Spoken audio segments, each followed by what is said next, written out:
Well, one of my favorite stories, though, about that first year of excavating is when we opened the first major block up right down there on the end.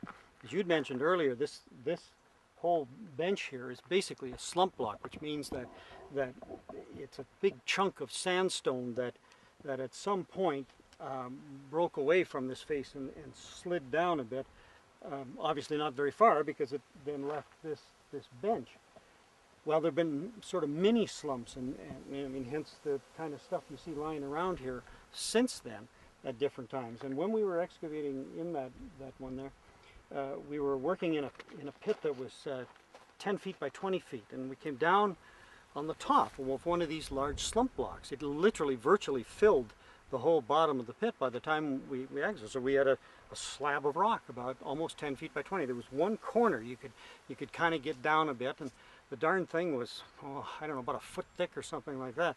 So it's the only time in my archaeological experience, in my archaeological career, where we employed a dynamiter.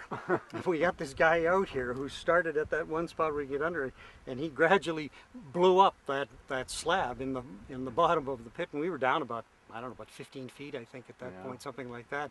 So this guy was, we would go down there and squirrel away, and we'd all go down the hill, and there'd be a whoomp, and you'd see a little bit of stuff puff up, and we'd go, and then we'd spend another couple hours shoveling all of this broken rock out of there, and then he'd go under there and stick some more dynamite under the next patch, and eventually blew it out of the bottom of the hole. And as I say, that's a first and only occasion that I've ever been involved in an archaeological excavation that needed dynamite.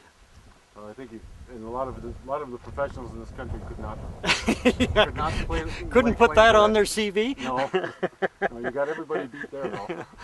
I'm not sure if everybody wants it on their No, CV. I know.